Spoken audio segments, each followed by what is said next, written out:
이혼 후 식당에서 일하는 전철을 비웃기 위해 찾아간 그날. 그는 평생 잊지 못할 장면을 마주하게 됩니다. 나 없이 어떻게 사나 보자. 그 말의 끝은 예상과 전혀 달랐습니다. 조롱하려던 순간 뒤바뀐 관계, 무너진 자존심, 그리고 가장 늦은 후회. 끝까지 보시면 마지막 반전이 깊은 여운을 남깁니다. 오성규는 평생을 영향력 있는 사람으로 살아왔다.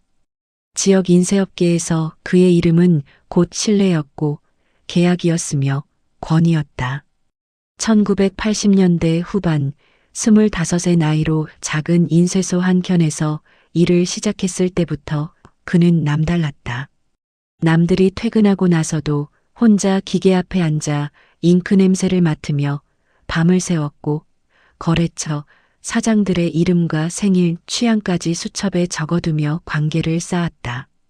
그렇게 30년이 흘렀다. 지역에서 그의 이름을 모르는 인쇄업자는 없었다. 명함 한 장이 문을 열어주던 시절, 오성규는 자신이 만들어낸 그 세계의 당당한 중심에 서 있었다. 그 시절 그는 진짜로 대단했다. 부정할 수 없는 사실이었다. 새벽 4시에 일어나 거래처 납품을 직접 챙기고 분량이 나오면 밤새 다시 작업을 돌렸다. 직원들이 포기하자고 할 때도 그는 끝까지 버텼다. 덕분에 신뢰가 쌓였고 신뢰는 계약이 됐으며 계약은 돈이 됐다. 사람들이 그를 따른 데는 이유가 있었다. 그는 스스로 증명한 사람이었다. 문제는 그 시절이 끝났다는 것이었다. 은퇴는 어느 날 갑자기 찾아오지 않았다. 서서히 아주 교묘하게 다가왔다. 처음에는 거래처 사장들의 전화가 조금 뜸해졌다. 그 다음엔 모임 자리에서 새로운 이름들이 더 자주 오르내리기 시작했다.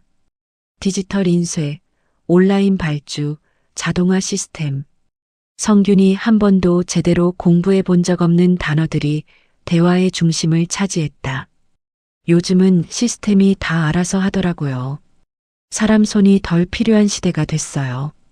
어느 모임 자리에서 후배 하나가 무심코 던진 말이었다.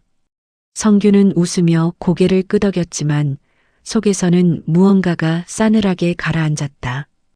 그 후배는 자신을 보며 한 말이 아니라고 스스로를 달랬다.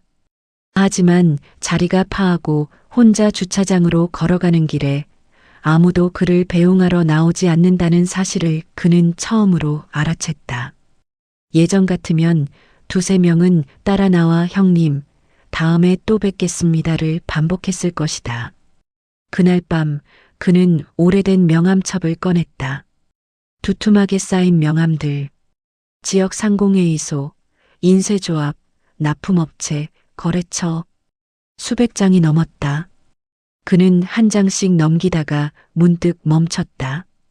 언제 마지막으로 이 사람들과 연락했던가. 기억이 나지 않았다. 전화를 걸어볼까 생각했다가 손이 멈췄다. 먼저 전화를 거는 것은 그의 방식이 아니었다. 늘 받는 쪽이었지 거는 쪽이 아니었다. 명함첩을 덮었다. 그리고 아무 일도 없었다는 듯 잠자리에 들었다. 그러나 현실은 기다려주지 않았다. 은퇴 후 1년이 지나자 연락은 사실상 끊겼다. 한때 형님을 입에 달고 살던 후배들은 이제 전화를 받아도 네, 요즘 바빠서요를 반복했다. 모임 날짜는 언제나 아직 미정이었다. 성균이 주도해서 잡으면 이런저런 이유로 빠지는 사람이 늘었다. 어느 날 오후 그는 지나가다 우연히 예전 거래처 사장을 마주쳤다. 박 사장이라고 한때 가장 큰 납품처였다. 성규는 반갑게 손을 내밀었다. 어이, 박 사장. 오랜만이네. 박 사장은 잠깐 표정이 굳는가 싶더니 이내 어색한 미소를 지었다. 오 사장님. 네, 오랜만입니다. 요즘 어떻게 지내세요? 잘 지내지. 나야 늘 그렇지. 요즘 자네 쪽 물량은 어때? 잠깐의 침묵이 흘렀다. 박 사장의 눈이 살짝 흔들렸다. 아, 그게 저희가 올해부터 온라인 발주 시스템으로 바꿔서요. 거래 방식이 많이 달라졌습니다. 죄송해요. 별도로 연락을 드렸어야 했는데. 온라인 발주? 그게 뭐가 좋다고. 요즘은 그게 대세라서요.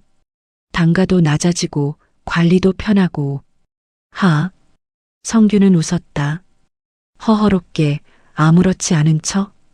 그러나 박 사장과 헤어지고 돌아서는 순간 그의 발걸음은 무거웠다. 자신이 지금 무엇을 잃고 있는지 그는 어렴풋이 알고 있었다. 다만 인정하지 않을 뿐이었다. 인정하는 것은 그에게 불가능한 일이었다. 그것은 단순한 자존심의 문제가 아니었다. 그의 정체성 전체가 능력 있는 오성균에 묶여 있었기 때문이다. 그것이 흔들리면 남는 것이 없었다. 그래서 그는 다른 방향을 택했다. 바깥이 자신을 외면할수록 집안에서 권위를 더욱 단단하게 쌓으려 했다. 문을 닫으면 여전히 자신이 가장 큰 사람이 될 수 있었다. 그 공간 안에서만큼은 아직 아무도 그를 이기지 못했다. 그 권력의 칼끝은 자연스럽게 그러나 잔인하게 한지연 65를 향했다. 지연은 조용한 사람이었다. 시끄럽게 자기 주장을 펼치는 타입이 아니었고 갈등을 좋아하지 않았다. 결혼 초부터 그랬다. 성균이 큰 소리를 내면 그녀는 물러섰고 그가 결정하면 따랐다. 그것이 그 시대 많은 가정의 방식이었고 지연도 그것이 당연한 줄 알고 살았다. 그러나 당연함이라는 건 오래 반복되면 굳어버린다. 자신의 의견이 무시되는 것에 익숙해지고 자신의 감정을 설명하는 언어 자체를 잃어버린다. 지연이 딱 그랬다.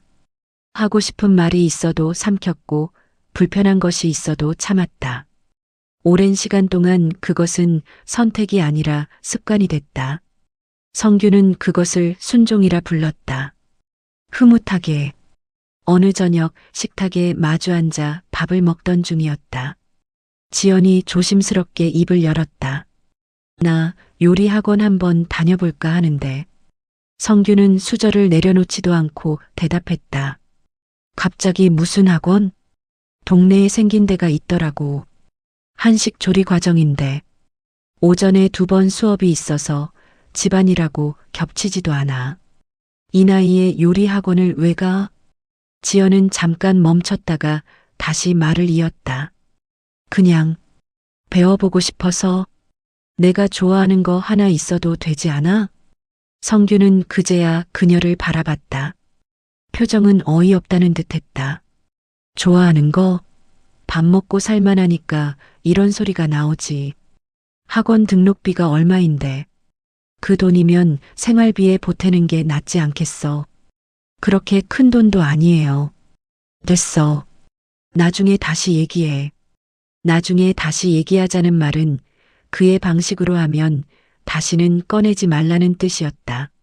지연도 그걸 알았다. 그래서 입을 다물었다. 그날 밤 그녀는 혼자 부엌에서 설거지를 하며 창밖을 오래 바라봤다. 수도꼭지에서 물이 흐르는 소리만 조용히 가득했다. 그 일이 있고 나서 성균의 태도는 조금씩 더 거칠어졌다. 은퇴 이후 집에 있는 시간이 많아지면서 그의 예민함은 날이 갈수록 날카로워졌다. 별것 아닌 일에 언성을 높였고 지연의 사소한 행동 하나하나를 트집 잡았다. 국이 왜 이렇게 짜? 텔레비전 소리 좀 줄여. 내가 오늘 몇 시에 온다고 했어? 밥은 왜 아직이야? 지연은 말없이 감당했다. 그러다 가끔 작게 대꾸하면 성규는 더 큰 소리로 눌러버렸다. 말대꾸야? 내가 틀렸어?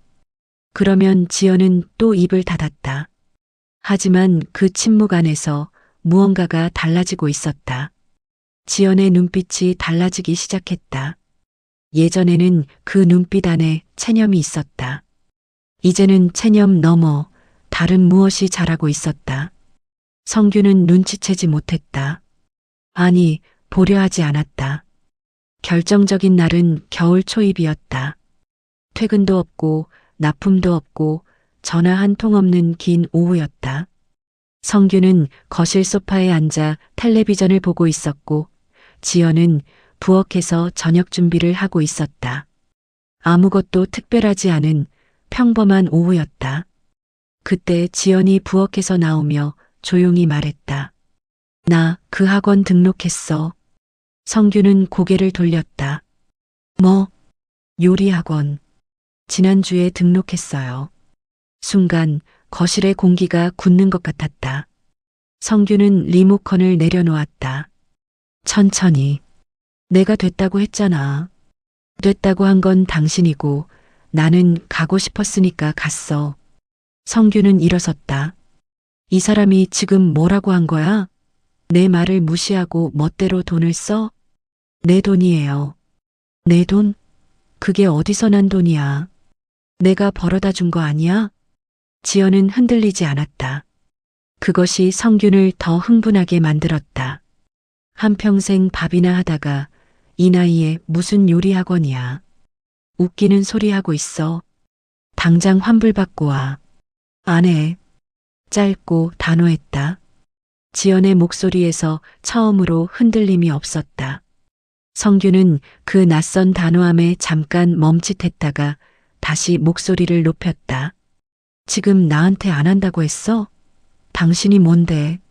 나는 당신 인생의 조연이 아니에요. 조용하지만 또렷했다. 성규는 말문이 막혔다. 지연은 그의 눈을 똑바로 바라보고 있었다. 그 눈빛은 오랫동안 봐왔던 지연의 눈빛이 아니었다. 평생 당신 뜻대로 살았어요. 하고 싶은 말도 삼키고 하고 싶은 것도 포기하면서 그게 결혼인 줄 알았어요. 그런데 아니더라고. 나는 그냥 당신한테 편한 사람이었던 거잖아요. 무슨 소리야, 지금. 나도 내 인생이 있어요. 늦었지만 지금이라도 살고 싶어. 그날 이후 두 사람 사이의 공기는 완전히 달라졌다. 말은 줄었고 눈빛은 차가워졌다. 한 지붕 아래 있었지만 이미 두세 개가 갈라지고 있었다. 오성규는 그 균열을 막으려 하지 않았다. 자존심이 허락하지 않았다. 대신 더욱 완고해졌다. 자신이 옳다는 것을 어떤 식으로든 증명해야 했다. 그러나 이미 무언가는 되돌릴 수 없는 선을 넘어버린 뒤였다. 그는 그것을 아직 몰랐다. 한지연의 하루는 언제나 남편의 시간에 맞춰 시작됐다. 오전 6시 알람보다 먼저 눈을 떴다. 성균이 일어나기 전에 세수를 마치고 부엌으로 들어가 밥을 안쳐야 했다. 된장찌개는 너무 짜도 너무 싱거워도 안 됐다.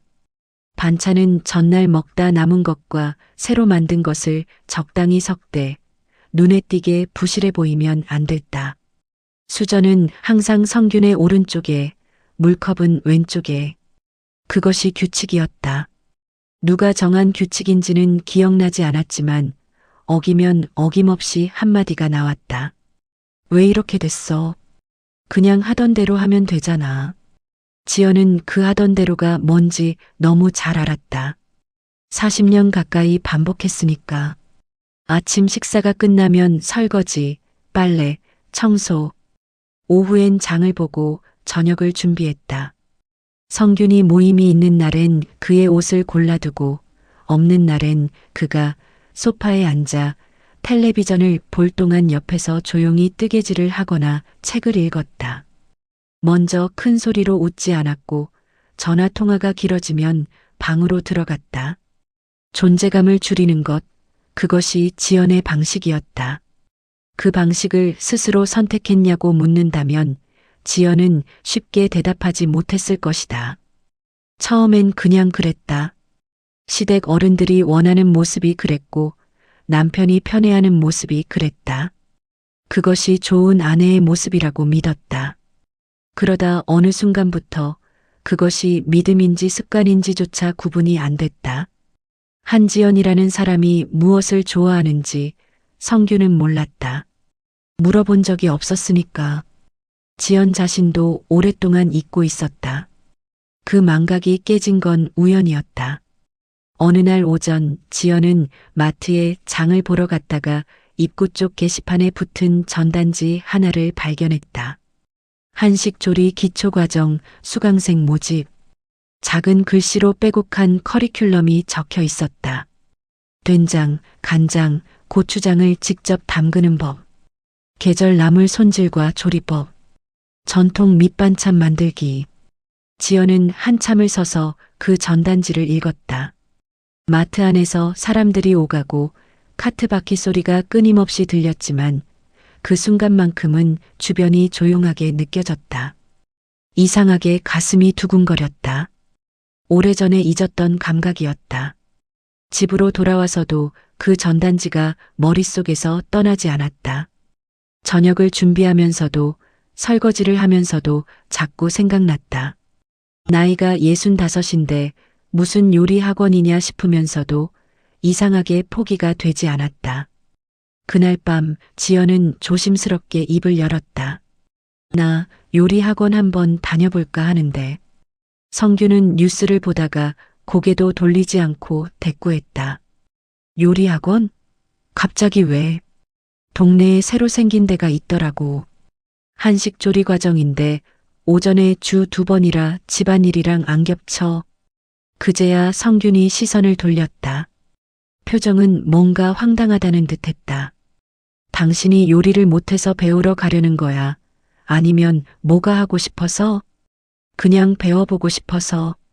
내가 좋아하는 거 하나 있어도 되잖아. 성규는 피식 웃었다. 좋아하는 거. 지금 밥 굶어? 세상 한가한 소리 하고 있네. 학원 등록비가 얼마야? 그렇게 큰 돈 아니야. 됐어. 나중에 얘기해. 지연은 더 말하지 않았다. 나중에가 오지 않는다는 것을 알고 있었다. 성균의 나중에는 언제나 그냥 끝이었다. 그녀는 설거지를 마저 하러 부엌으로 돌아갔다. 수돗물 소리 아래로 자신의 한숨 소리가 묻혔다. 그러나 이번엔 달랐다. 다음 날 오전 지연은 혼자 학원을 찾아갔다. 원장이라는 50대 초반의 여자가 반갑게 맞아줬다. 커리큘럼을 설명해 주면서 자연스럽게 물었다. 어떻게 오시게 됐어요? 지연은 잠깐 생각했다가 솔직하게 대답했다. 그냥 뭔가 배우고 싶었어요. 오래 미뤄온 것 같아서. 원장이 웃으며 고개를 끄덕였다. 그 마음이 제일 중요한 거예요. 여기 오시는 분들 대부분 그렇게 오세요. 지연은 그 말이 왜 그렇게 위로가 됐는지 몰랐다. 등록서를 작성하면서 손이 조금 떨렸다. 두근거렸다. 걱정이 되기도 했다. 그런데 이상하게 후회할 것 같지는 않았다. 등록을 마치고 학원 문을 나서면서 지연은 하늘을 잠깐 올려다봤다. 맑은 날이었다. 별것 아닌 일인데 가슴 한편이 뜨끈했다. 첫 수업은 생각보다 훨씬 좋았다. 도마 위에 재료를 올려두고 선생님의 설명을 들으면서 지연은 처음으로 자신이 학생이라는 사실이 낯설고도 설렜다. 옆자리에 앉은 사람은 50 초반의 여자였는데 첫날부터 말이 많고 유쾌했다. 저는 자식들 다 크고 나니까 뭘 해야 할지 모르겠더라고요. 그래서 일단 배우러 왔어요. 어머니는요? 지연은 잠깐 머뭇거렸다. 저도 비슷해요. 뭔가 제 것이 하나 있으면 좋겠다 싶어서. 맞아요, 맞아. 우리 그동안 너무 남 위에서만 살았잖아요. 그 한마디가 오래 귓가에 맴돌았다. 집으로 돌아오는 버스 안에서도 저녁을 준비하면서도 너무 남 위에서만 살았잖아요. 지연은 그 말이 틀리지 않다는 것을 알았다. 문제는 집에서 시작됐다. 수업이 있는 날 지연은 오전 일찍 집안일을 마저 끝내두고 학원으로 향했다. 성균에게는 따로 말하지 않았다. 말해봤자 똑같은 소리가 반복될 뿐이었다. 그냥 하는 편이 나았다. 그런데 어느 날 수업에서 배운 요리를 저녁 식탁에 올렸다. 매생이 된장국과 두부조림. 평소보다 손이 더 간 음식이었다. 지연은 내심 기대했다. 맛있다는 말 한마디면 충분했다. 성규는 수저를 들고 국을 한 숟가락 떴다가 내려놓았다. 이게 뭐야? 매생이 된장국이에요. 오늘 배운 거. 무슨 맛이야, 이게? 원래 하던 된장국이 낫지. 새로 배운 방식인데 한번 먹어봐요. 먹어봤잖아. 별로야. 성규는 수저를 내려놓고 밥만 먹기 시작했다. 돈 써가며 배워서 더 못 만드네. 그냥 집에서 하던 대로 해. 지연은 아무 말도 하지 않았다. 숟가락을 들고 조용히 국을 떴다. 맛있었다. 자신은 맛있다고 생각했다. 그것으로 충분하다고 속으로 되뇌었다. 그러나 그 말은 생각보다 깊이 박혔다. 시간이 지날수록 성균의 반응은 더 노골적이 됐다. 수업이 있는 날 오후에 지연이 집에 없으면 그는 꼭 전화를 했다. 어디야? 학원이요. 또 학원. 거기가 뭐가 그렇게 좋아? 곧 들어갈게요. 전화를 끊고 나면 수업 집중이 잘 안 됐다. 눈치가 보였다. 그래도 지연은 계속 나갔다. 포기하고 싶지 않았다. 이상하게 이것만큼은 포기하면 안 될 것 같았다. 어느 날 저녁 성균이 직접 꺼냈다. 그 학원 이번 달로 끊어. 지연은 밥을 먹다가 수저를 내려놓았다. 왜요? 왜긴. 쓸데없잖아. 당신 나이에 요리사 될 거야? 요리사 되려고 다니는 게 아니에요. 그럼 뭐 하려고? 취미? 이 나이에 무슨 꿈이야. 그냥 집에 있어. 지연은 잠시 아무 말도 하지 않았다. 창밖을 봤다가 다시 성균을 봤다. 그의 표정에는 처음부터 끝까지 당연하다는 확신이 가득했다. 자신의 말이 틀릴 리 없다는 그 오래된 확신. 계속 다닐 거예요. 성균의 눈이 가늘어졌다.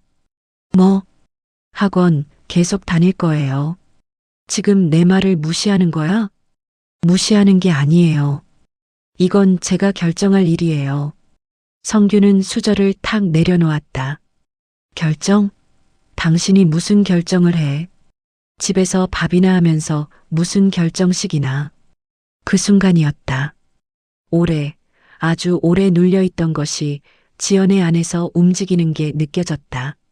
말을 삼키는 게 아니라 말이 올라오는 느낌. 막아왔던 무언가가 더 이상 막히지 않는 느낌.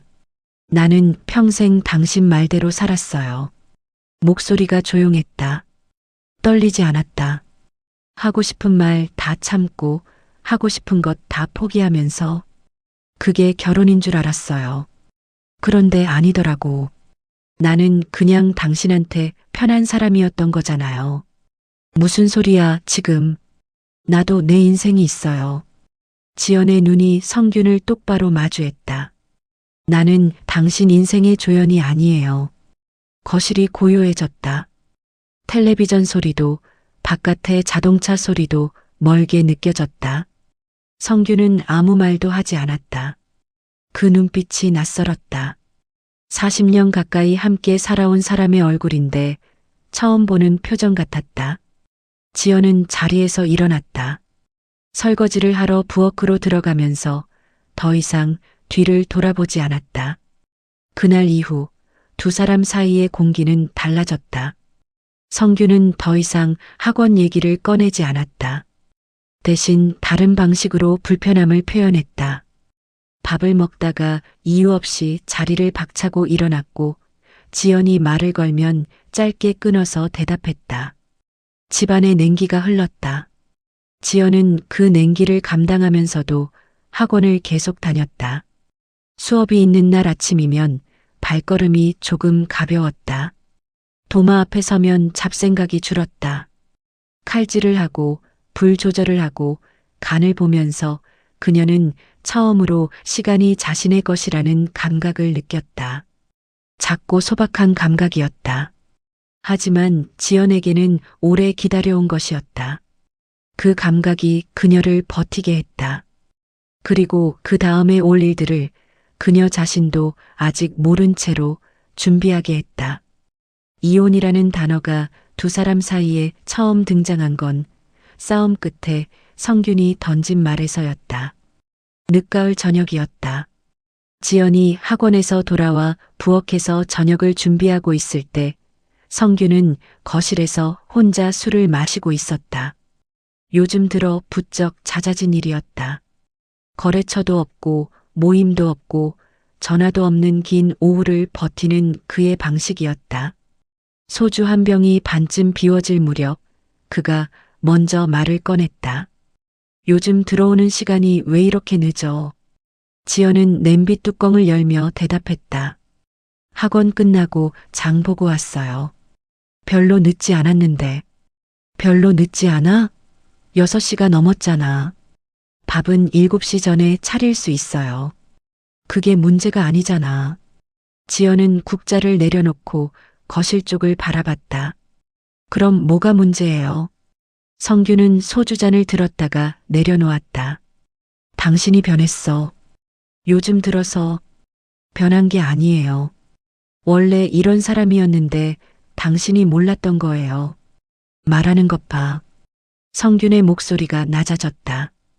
학원 몇 번 다닌다고 사람이 이렇게 달라져. 달라진 거 맞아요. 근데 그게 나쁜 건 아니잖아요. 성규는 잔을 탁 내려놓았다. 나쁜 게 아니야? 남편한테 말대꾸하고 제멋대로 돌아다니고 집안일은 뒷전이 되고 그게 나쁜 게 아니라고? 집안일 뒷전인 적 없어요. 당신 밥 한 끼 굶긴 적 있어요? 밥 얘기를 하는 게 아니잖아. 거실에 성균의 목소리가 울렸다. 지연은 더 이상 대꾸하지 않았다. 부엌으로 다시 들어가 조용히 저녁을 마저 준비했다. 성균은 혼자 한동안 앉아 있다가 결국 소리를 질렀다. 그렇게 살고 싶으면 나가서 살아. 순간 부엌이 조용해졌다. 지연은 가스불을 껐다. 그리고 천천히 거실로 나왔다. 그러죠. 성규는 굳었다. 그 두 글자가 예상 밖이었다. 지금 뭐라고 했어? 나가서 살겠다고요. 지금 제정신이야? 지연은 성균을 바라봤다. 흔들림이 없었다. 네, 제정신이에요. 성규는 그날 밤 잠을 이루지 못했다. 지연이 그렇게 나올 줄 몰랐다. 평생 그가 큰 소리를 치면 그녀는 물러섰다. 울거나 침묵하거나 결국 수그러들었다. 그것이 그가 아는 한지연이었다. 그런데 이번엔 달랐다. 목소리 하나 높이지 않고 눈물 한 방울 없이 그냥 그러저라고 했다. 그 담담함이 오히려 더 무서웠다. 다음 날 아침 성규는 지연이 먼저 말을 꺼내주길 기다렸다. 어젯밤은 흥분해서 그랬다고 그냥 없던 일로 하자고. 그러나 지연은 평소처럼 밥을 차렸고 평소처럼 식탁에 앉았고 아무 말도 하지 않았다. 그 평온함이 성균을 더 불편하게 만들었다. 결국 먼저 입을 연 건 성균이었다. 어젯밤 얘기. 진심이야? 지연은 숟가락을 들며 대답했다. 네.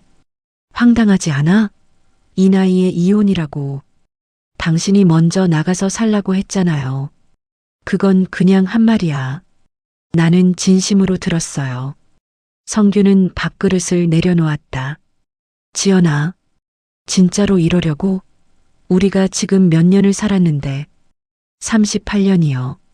그럼 그 세월이 아깝지도 않아? 지연은 잠깐 멈췄다. 그리고 조용히 말했다. 아깝죠. 근데 앞으로의 시간은 더 아까워요. 성규는 더 이상 말을 잇지 못했다. 이혼 절차는 성균의 예상보다 훨씬 빠르게 진행됐다. 지연이 흔들릴 거라 생각했다. 시간이 지나면 현실이 보일 거라고, 혼자 살아본 적도 없는 사람이 결국엔 돌아올 거라고 믿었다. 그래서 처음엔 협상할 생각이 없었다. 강하게 나가면 지연이 먼저 꺾일 거라는 계산이었다. 그러나 지연은 꺾이지 않았다. 성규는 변호사를 선임했다. 재산 분할을 최소화하기 위해서였다. 집은 자신의 명의였고 사업 자금도 자신이 일군 것이었다. 법적으로 지연에게 줘야 할 몫이 있다는 걸 알면서도 그는 그것을 순순히 인정할 생각이 없었다. 변호사와 마주 앉아 그는 분명히 말했다. 최대한 줄여보세요. 저쪽은 변호사도 없고 혼자 나올 거예요. 변호사가 조심스럽게 물었다. 재산 분할 비율을 낮추려면 시간이 걸릴 수 있습니다. 혹시 원만하게 합의할 의향은 없으신지요? 없어요. 그쪽이 원하는 게 뭔지 알아? 그냥 나가고 싶은 거예요. 이유도 없이. 그런 사람한테 재산을 반씩 나눠줘야 해요? 법적으로는 기여도를 따지게 되는데. 기여도. 성규는 피식 웃었다. 38년 동안 집에 있었던 게 기여예요? 내가 벌어온 거 쓰면서 산 거잖아요. 변호사는 더 이상 말을 잇지 않았다. 협의 자리는 싸늘했다. 지연은 예상대로 혼자 나왔다. 변호사도 동행인도 없었다. 성규는 그 모습을 보며 속으로 생각했다. 역시 혼자선 아무것도 못하는 사람. 이제 곧 현실을 알게 되겠지. 성균 측 변호사가 서류를 펼쳤다. 재산 분할 내역이 적혀 있었다. 집은 성균이 갖고 지연에게는 소액의 현금과 공동명의 예금 일부를 주는 구조였다. 법적 기준에 한참 못 미치는 금액이었다. 지연은 서류를 천천히 읽었다. 성규는 그녀가 이의를 제기하길 기다렸다. 억울하다고, 이건 아니지 않냐고. 그러면 협상의 여지가 생기고 시간을 끌 수 있었다. 시간이 길어질수록 지연이 지쳐서 포기할 거라는 계산이었다. 그런데 지연은 서류를 다 읽고 나서 고개를 들었다. 이대로 하죠. 성균의 변호사가 살짝 당황한 표정을 지었다. 확인하셨습니까? 금액이. 알아요. 지연은 담담했다. 이대로 진행해 주세요. 성규는 믿기지 않았다. 당신 지금 이 금액이 얼마인지 알고 있어? 알아요. 이걸로 어떻게 살려고. 지연은 성균을 바라봤다. 처음으로 약간의 감정이 실린 눈빛이었다. 그러나 그것은 슬픔이 아니었다. 그건 내 걱정이에요. 성규는 자신도 모르게 목소리를 높였다. 이러면 당신이 손해야. 법대로 하면 더 받을 수 있다고. 왜 이러는 거야? 빨리 끝내고 싶어서요. 그 말이 성균의 가슴 어딘가를 건드렸다. 돈보다 재산보다 더 빨리 자신에게서 멀어지고 싶다는 말처럼 들렸다. 그는 잠시 말을 잃었다가 다시 입을 열었다. 세상이 그렇게 만만한지 곧 알게 될 거다. 지연은 아무 대답도 하지 않았다. 서류 위에 도장을 찍었다. 천천히 또렷하게. 짐을 싸는데 오래 걸리지 않았다. 지연은 이틀에 걸쳐 짐을 정리했다. 성규는 그 과정을 지켜보지 않으려 했지만 자꾸 눈이 갔다. 옷장이 비워지고 화장대 위에 물건들이 사라지고 부엌에 손때 묻은 그릇 몇 개가 박스에 담겼다. 38년이라는 시간이 박스 2개와 캐리어 하나로 정리됐다. 그 과정이 너무 조용했다. 성규는 그 조용함이 불편했다. 울거나 화를 내거나 뭔가 감정이 터져야 할 것 같은데. 지연은 묵묵히 거의 사무적으로 짐을 쌌다. 짐 정리가 끝난 날 오후 지연은 부엌에서 마지막으로 저녁을 차렸다. 성규는 그것도 의외였다. 왜 밥을 해? 마지막이니까요. 식탁에 두 사람이 마주 앉았다. 오랫동안 아무 말이 없었다. 밥을 먹는 소리만 조용히 들렸다. 성규는 몇 번 말을 꺼내려다 그만뒀다. 무슨 말을 해야 할지 몰랐다. 아니, 알면서도 나오지 않았다. 지연이 먼저 수저를 내려놓았다. 잘 먹어요. 혼자 밥 잘 챙겨 먹고. 성규는 그 말이 듣기 싫었다. 측은하게 여기는 것처럼 느껴졌다. 걱정 마. 나는 잘 살아. 그래요. 잘 살아요. 지연은 자리에서 일어나 설거지를 했다. 마지막으로 부엌을 한번 둘러봤다. 38년 동안 하루도 빠짐없이 서 있던 자리였다. 손때가 묻은 싱크대, 얼룩이 남은 가스레인지, 낡은 냄비 받침대. 지연은 그것들을 오래 바라보지 않았다. 눈을 거두고 앞치마를 벗었다. 현관에서 신발을 신으며 지연은 한번 뒤를 돌아봤다. 성균이 거실 소파에 앉아 이쪽을 바라보고 있었다. 뭔가를 기다리는 것 같은 눈빛이었다. 미안하다는 말인지, 가지 말라는 말인지, 아니면 그냥 무언가 말이라도 해주길 바라는 건지. 지연은 조용히 고개를 숙였다. 오래 살았어요. 그리고 문을 닫았다. 성규는 한동안 그 자리에 앉아 있었다. 현관문이 닫히는 소리가 집안에 울렸다. 그리고 그 뒤로 아무 소리도 나지 않았다. 텔레비전도 꺼져 있었다. 부엌에서 나던 소리도, 물 흐르는 소리도, 발소리도 없었다. 38년 동안 배경처럼 깔려있던 소리들이 한꺼번에 사라졌다. 성규는 창문 쪽으로 시선을 돌렸다. 캐리어를 끌고 걸어가는 지연의 뒷모습이 보였다. 작고 낡은 캐리어였다. 걸음은 느리지 않았다. 비틀거리지도 않았다. 그냥 걸었다. 앞을 향해. 성규는 자신도 모르게 창문 가까이 다가갔다. 지연은 끝까지 돌아보지 않았다. 골목 모퉁이를 돌아 시야에서 사라질 때까지 단 한 번도. 성규는 창문 앞에 서서 그 빈 골목을 오래 바라봤다. 무슨 생각을 하는지도 모른 채로. 이겼다는 생각은 들지 않았다. 그렇다고 졌다는 생각도 아니었다. 그냥 뭔가 아주 오래된 것이 끝났다는 감각. 그리고 그 끝이 자신이 원하던 방식이 아니었다는 감각. 그는 소파로 돌아가 앉았다. 텔레비전을 켰다. 화면이 들어왔지만 무엇이 나오는지 보이지 않았다. 부엌에서 저녁 냄새가 아직 남아 있었다. 지연이 마지막으로 차린 밥상의 냄새였다. 성규는 그 냄새가 사라질 때까지 아무것도 하지 않고 앉아 있었다. 짐을 풀 곳은 보증금 500만 원짜리 반지하 월세방이었다. 부동산 사무실에서 열쇠를 받아들고 처음 문을 열었을 때 지연은 잠깐 멈췄다. 창문은 작았고 들어오는 빛은 희미했다. 벽지는 군데군데 들떠 있었고 장판은 모서리가 달아 있었다. 습기 냄새가 희미하게 났다. 지연은 문지방에 서서 그 공간을 한번 천천히 둘러봤다. 그리고 안으로 들어갔다. 캐리어를 구석에 세워두고 박스를 방 가운데 내려놓았다.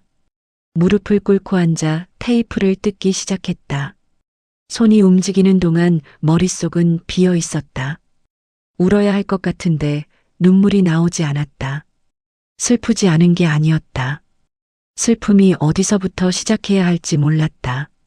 38년의 무게를 어느 방향으로 느껴야 하는지 몸이 아직 정하지 못한 것 같았다. 짐을 다 풀고 나서야 지연은 창문 앞에 서서 바깥을 내다봤다. 반지하라 보이는 것은 지나가는 사람들의 발목뿐이었다. 운동화, 구두, 슬리퍼, 각자의 방향으로 바쁘게 움직이는 발들. 지연은 그것을 한참 바라봤다. 그리고 혼자 말했다. 살아야지. 소리내어 말하면 더 진짜가 될 것 같았다. 첫 번째 현실은 돈이었다. 이혼 합의금으로 받은 돈은 많지 않았다. 보증금을 내고 나면 남은 돈으로 버틸 수 있는 시간이 길지 않았다. 지연은 방 안작은 탁자에 앉아 종이에 숫자를 적어봤다. 월세, 식비, 공과금, 기타 생활비. 더하고 빼고 나면 여유가 없었다. 일을 시작해야 했다. 빨리. 문제는 지연의 이력서가 거의 백지에 가깝다는 것이었다. 나이 65. 학력은 고졸. 직장 경력 없음. 자격증 없음. 특기란에 쓸 수 있는 건 요리뿐이었다. 그것도 자격증이 있는 요리가 아니라 평생 가족을 위해 해온 요리였다. 구인 공고를 찾아봤다. 대부분 나이 제한이 있었다. 없는 곳도 막상 연락하면 이런저런 이유로 어렵다고 했다. 사흘을 발품 팔아다닌 끝에 동네 작은 반찬 가게에서 연락이 왔다. 내일 한번 나와 보실 수 있어요? 전화를 끊고 나서 지연은 잠깐 눈을 감았다. 반찬 가게. 평생 해온 일이라면 해온 일이었다. 설거지하고 재료 손질하고 반찬 만드는 것. 다른 점이라면 돈을 받는다는 것이었다. 가게는 지하철역에서 걸어서 10분 거리의 골목 안에 있었다. 간판도 작고 가게도 작았다. 냉장 쇼케이스 2개와 조리실, 좁은 계산대가 전부였다. 사장은 50대 중반의 여자였다. 이름은 박순례. 처음 보는 눈빛이 날카로웠다. 나이가 있으신데 체력이 되실지 모르겠네요. 해보겠습니다. 여기 일이 쉽지 않아요. 새벽부터 시작해서 오후 늦게까지 서 있는 시간이 대부분이고 무거운 것도 들어야 해요. 괜찮습니다. 순례는 잠깐 지연을 훑어봤다. 전에 어디서 일하셨어요? 일한 곳은 없고요. 집에서 살림을 했습니다. 살림만요? 네. 순례는 잠시 침묵했다. 솔직히 말씀드리면 저희가 경력자를 찾고 있거든요. 일 가르치면서 같이 갈 여유가 없어서. 지연은 물러서지 않았다. 가르쳐 주시지 않아도 됩니다. 보고 배우겠습니다. 한 달만 써보시고 아니다 싶으시면 그때 내보내셔도 됩니다. 순례는 그 말을 듣고 한 번 더 지연을 봤다. 한 달이요. 네. 잠깐의 침묵이 흘렀다. 내일 6시에 나오세요. 첫날은 예상보다 더 힘들었다. 새벽 6시 가게 문을 열자마자 재료 손질이 시작됐다. 물을 썰고 시금치를 데치고 멸치를 볶고 콩나물을 무쳤다. 손이 쉴 틈이 없었다. 집에서 하는 살림과 규모 자체가 달랐다. 무 한 개가 아니라 무 한 상자였고 시금치 한 봉지가 아니라 시금치 한 박스였다. 점심이 지나자 발이 붓기 시작했다. 허리도 뻐근했다. 그래도 지연은 자리를 지켰다. 쉬는 시간에 잠깐 의자에 앉아 눈을 감았다가 다시 일어섰다. 퇴근 무렵 순례가 지나가며 툭 던졌다. 칼질이 느리네요. 연습하겠습니다. 빠른 것보다 일정한 게 중요해요. 크기가 제각각이면 읽는 속도가 달라지거든요. 지연은 그 말을 수첩에 적었다. 집에 돌아와서도 적었다. 그날 배운 것, 지적받은 것, 스스로 느낀 것. 작은 수첩이 하루하루 채워졌다. 이튿날 지연은 5시 50분에 가게 앞에 서 있었다. 순례보다 먼저였다. 일주일이 지났다. 지연의 몸은 적응하고 있었다. 발은 여전히 부었지만 첫날보다는 덜했다. 칼질 속도도 조금씩 빨라졌다. 무엇보다 재료를 보는 눈이 생기기 시작했다. 시금치 잎이 얼마나 신선한지, 멸치의 크기가 국물용인지 볶음용인지, 집에서 해온 세월이 완전히 쓸모없지는 않았다. 어느 날 오전 순례가 조리실에서 간장 양념을 하다가 잠깐 지연을 불렀다. 이 간장 양념 한번 봐봐요. 뭔가 심심한데. 지연은 숟가락으로 한번 떠서 맛봤다. 잠깐 생각했다. 매실청이 조금 들어가면 어떨까요? 단맛보다 향이 살아나서 심심한 게 채워질 것 같아요. 순례는 눈썹을 올렸다. 해봐요. 지연이 매실청을 조금 넣고 다시 섞었다. 순례가 다시 맛봤다. 잠깐 아무 말이 없었다. 낫네요. 짧은 말이었다. 하지만 지연에게는 그 짧음이 오히려 진심처럼 들렸다. 한 달이 지났다.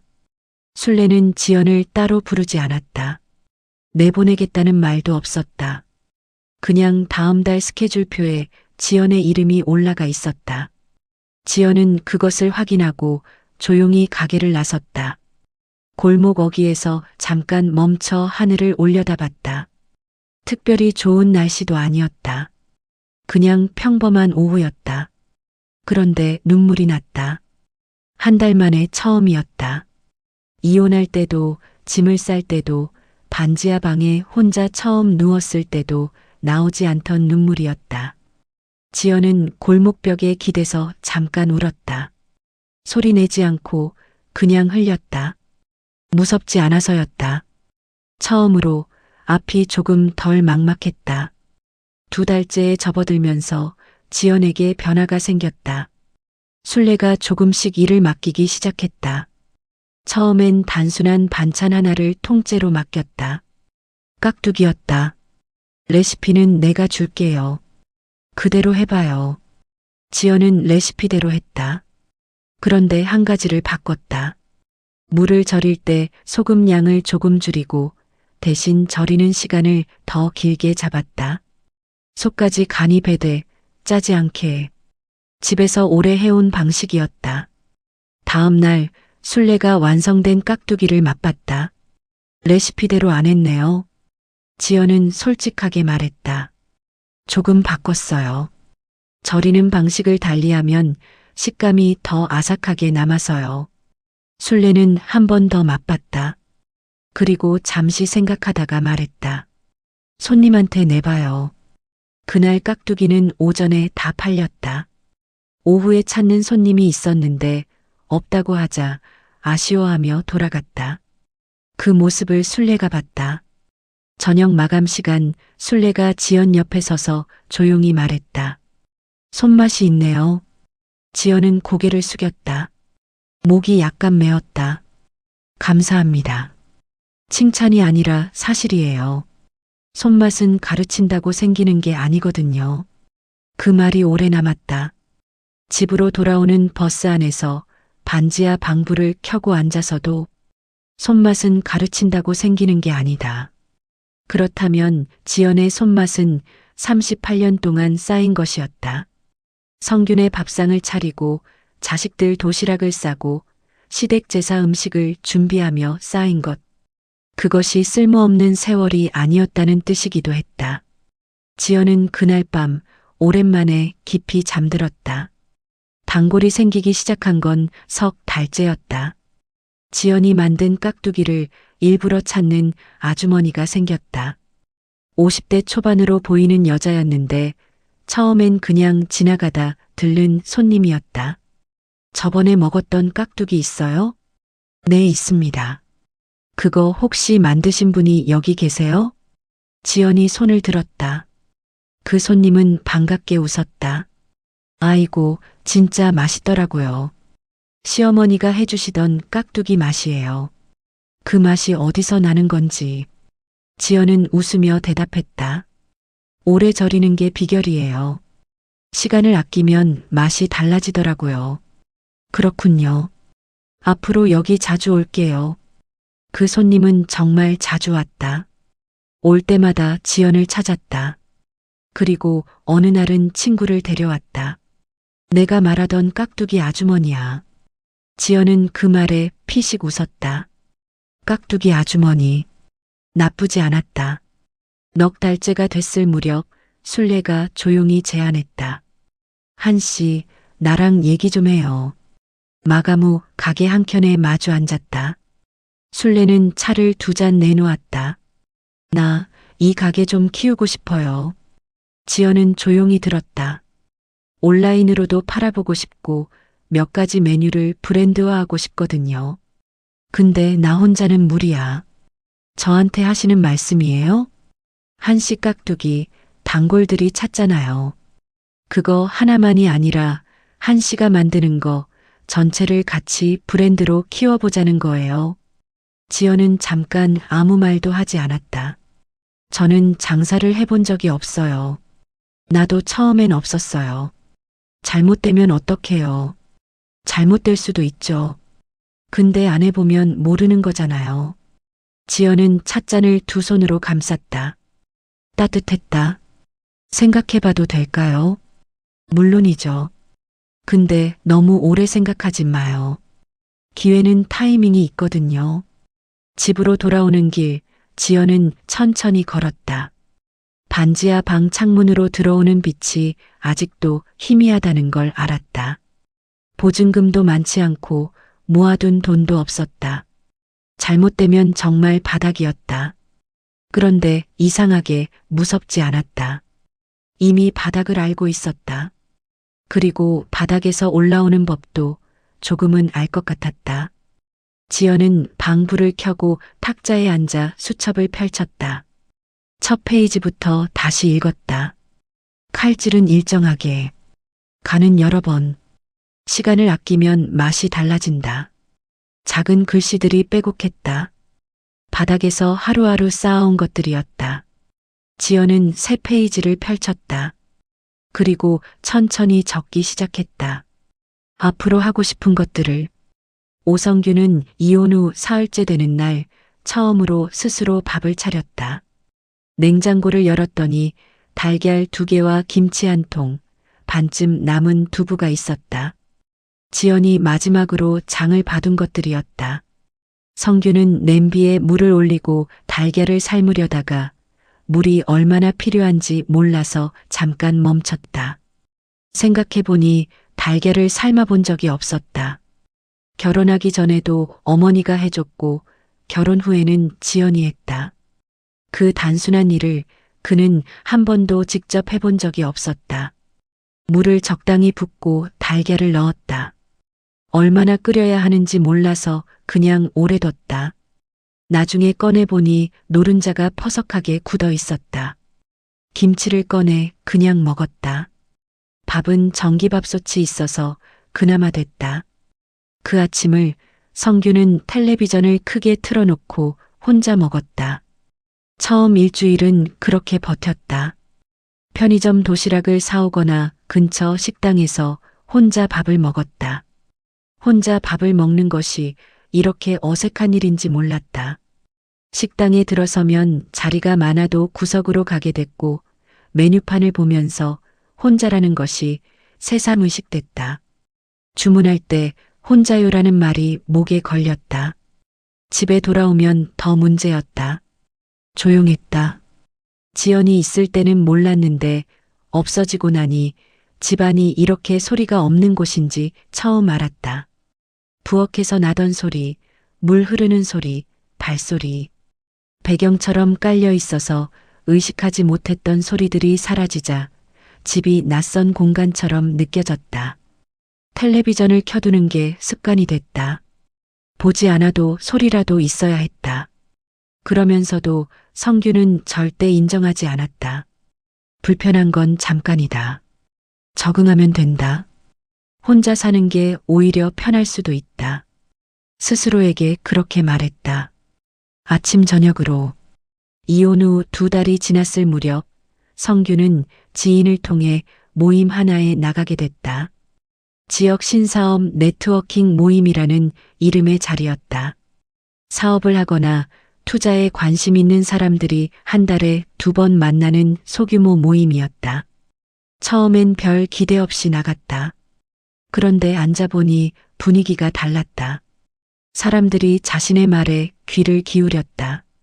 30년 인쇄업 경력, 지역 상공회의소 이사 역임. 그 이력이 이 자리에서는 여전히 무게감이 있었다. 성규는 오랜만에 편했다.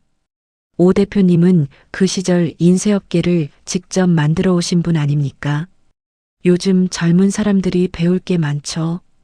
옆자리에 40대 남자가 그렇게 말했을 때 성규는 손을 저으면서도 입꼬리가 올라갔다. 뭘 그 시절 얘기가 지금 세상에 통하겠어요? 아니죠. 본질은 변하지 않잖아요. 사람을 읽는 눈, 타이밍을 보는 감각. 그건 경력에서 나오는 거니까요. 성규는 그날 오래간만에 말이 많아졌다. 거래처 이야기, 납품 협상 이야기, 위기를 넘긴 이야기. 오래된 이야기들이었지만 처음 듣는 사람들 앞에서는 새 것처럼 빛났다. 집으로 돌아오는 길이 오랜만에 가벼웠다. 다음 모임에도 나갔다. 그 다음에도 김유라를 처음 본 건 세 번째 모임에서였다. 모임 자리에서 그녀는 단연 눈에 띄었다.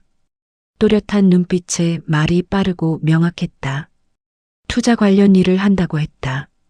식품 유통 스타트업에 초기 투자를 몇 건 했고 지금도 새로운 아이템을 찾고 있다고 했다. 성균보다 20살 가까이 어렸지만 자리에서 주눅드는 법이 없었다. 성균이 이야기를 하는 동안 유라는 집중해서 들었다. 다른 사람들이 스마트폰을 보거나 옆 사람과 이야기를 나눌 때도 유라는 성균 쪽을 바라보고 있었다. 모임이 끝나고 나서 먼저 다가온 것도 유라였다.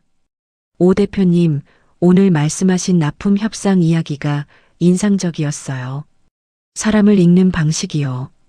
요즘 젊은 사업가들한테 없는 감각인 것 같아서. 성규는 겸손한 척 웃었다. 나이 먹으면 그게 전부지, 뭐. 새로운 건 없어요. 그게 제일 어려운 건데요. 유라는 명함을 건넸다. 성균도 명함을 꺼냈다. 예전 명함이었다. 대표라는 직함이 찍혀 있었다.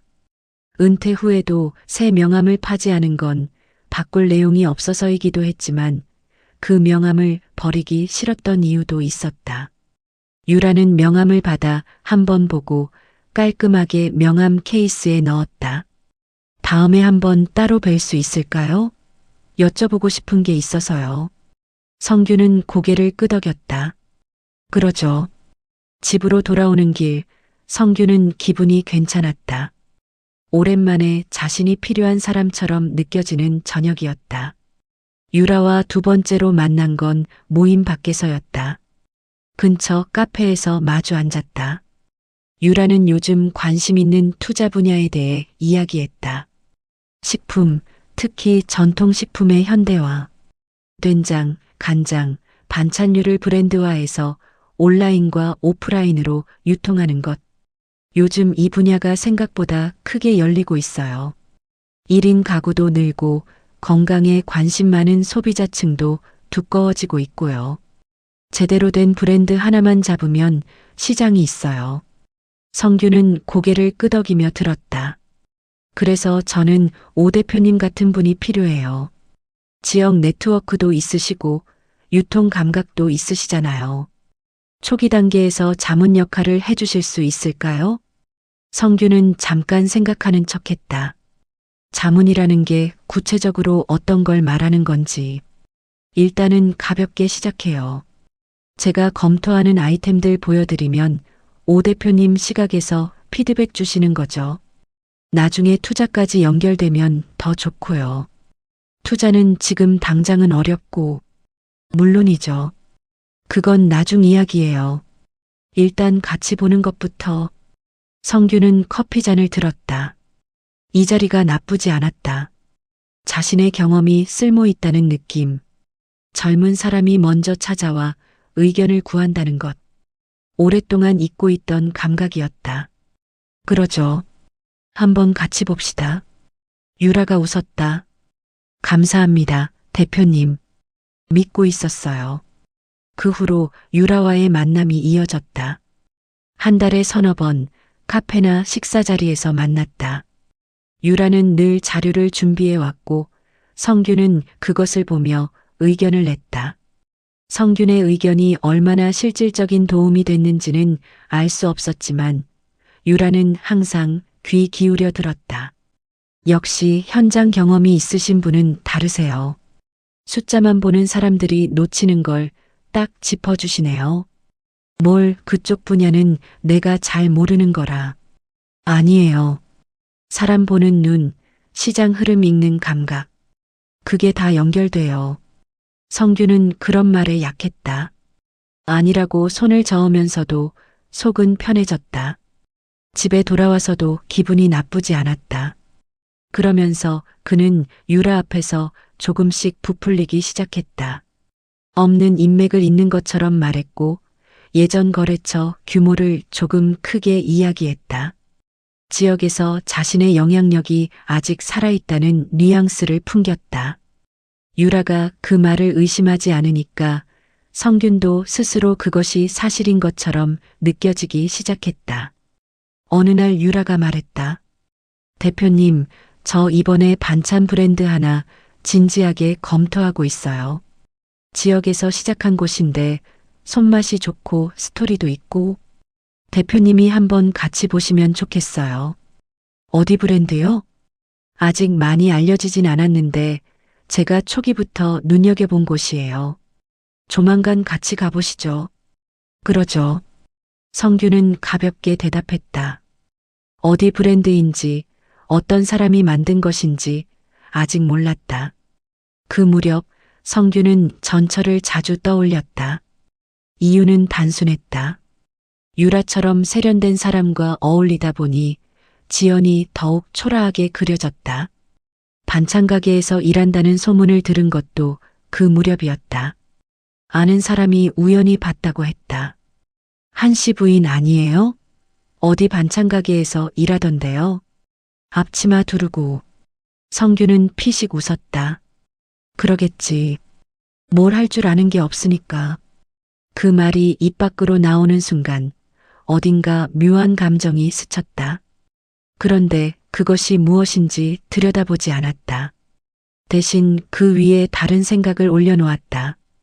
그러게, 내가 없으면 아무것도 못한다니까. 그렇게 나갔으면서 지금쯤 후회하고 있겠지. 그 생각이 성균을 하루 더 버티게 했다. 유라와 함께 있을 때는 더 심해졌다. 자신이 여전히 괜찮은 사람이라는 걸 증명하고 싶었다. 이혼한 것도, 혼자 사는 것도, 밥을 차려줄 사람이 없는 것도 전부 자신의 선택이고 그 선택이 틀리지 않았다는 걸. 어느 날 유라와 저녁을 먹다가 성균이 말했다. 이혼하길 잘했어요. 솔직히. 유라는 잠깐 눈을 들었다. 그래요? 집에 있으면 답답했거든요. 나는 아직 할 게 많은 사람인데 거기 묶여 있으니까. 유라는 고개를 끄덕이는 것도 아니고 부정하는 것도 아닌 표정으로 잠깐 있다가 말했다. 대표님은 에너지가 있으신 분이죠. 그 말이 무슨 뜻인지 정확히 알 수 없었지만 성규는 그냥 맞장구로 받아들였다. 그렇죠. 나는 아직 괜찮아요. 유라는 가볍게 웃었다. 그 웃음이 어떤 웃음인지 성규는 잊지 못했다. 그리고 유라가 반찬 브랜드 이야기를 다시 꺼낸 날 성규는 흔쾌히 따라 나섰다. 수준 있는 데예요. 대표님도 보시면 느낌 오실 거예요. 어디라고 했죠? 유라가 주소를 보여줬다. 동네 이름을 보는 순간 성균의 눈썹이 살짝 움직였다. 지연이 일한다던 곳과 같은 동네였다. 그러나 설마 싶었다. 그 동네 반찬 가게가 한두 곳이겠나. 차에 오르면서 성규는 생각했다. 오늘 기분이 나쁘지 않다. 유라와 함께 나서는 외출이고 자신이 조언을 해줄 수 있는 자리다. 여전히 필요한 사람으로서 가는 자리다. 그 생각으로 시동을 걸었다. 그것이 자신의 마지막 착각이 될 줄은 아직 몰랐다. 유라가 보낸 주소를 내비게이션에 입력하면서 성규는 이미 기분이 들떠 있었다. 조수석에 앉은 유라는 태블릿으로 자료를 보고 있었다. 성규는 운전하면서 말을 꺼냈다. 이쪽 동네는 내가 좀 알아요. 예전에 거래처가 있었거든요. 그래요? 그럼 더 잘 보실 수 있겠네요. 뭐, 동네 분위기 보는 건 어렵지 않죠. 유동인구, 상권 구성. 그게 식품 브랜드 입지에서 제일 먼저 봐야 할 거 아닙니까? 유라는 고개를 끄덕였다. 맞아요. 대표님이 그런 부분은 저보다 훨씬 빠르게 읽으시니까요. 성규는 핸들을 잡은 손에 힘이 들어갔다. 기분이 좋았다. 오늘 같은 날이 요즘 들어 드물었다. 필요한 사람으로 불려나오는 날. 그러나 그것만이 전부가 아니었다. 차가 동네 골목으로 접어들면서 성균의 머릿속에는 다른 생각이 함께 돌고 있었다. 지연이 이 동네에 있다는 걸 알고 있었다. 아는 사람에게 들었다. 반찬 가게에서 일한다고. 앞치마 두르고 서 있더라고. 그 말을 들었을 때 성규는 피식 웃었었다.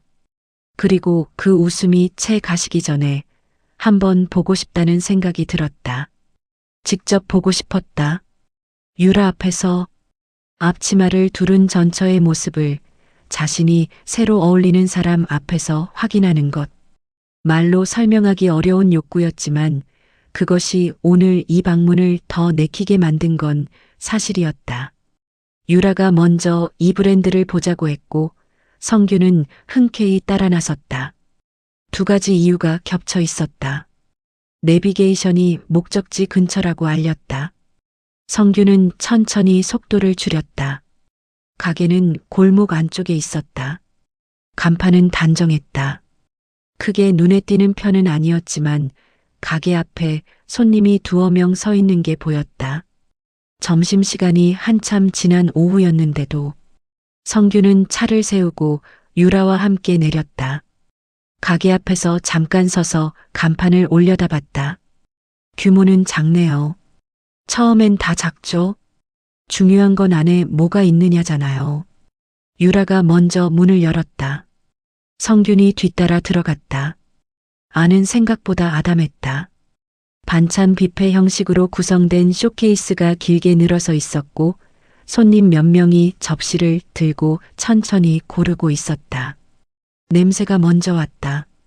된장 냄새, 참기름 냄새, 갓 볶아낸 것 같은 고소한 냄새. 나쁘지 않았다. 솔직히 말하면 꽤 좋았다. 그런데 성균의 시선은 냄새보다 먼저 안쪽으로 향했다. 지연이 있었다. 흰 앞치마를 두르고 쇼케이스 안쪽 반찬을 정리하고 있었다. 등을 보이고 있어서 처음엔 얼굴이 보이지 않았다.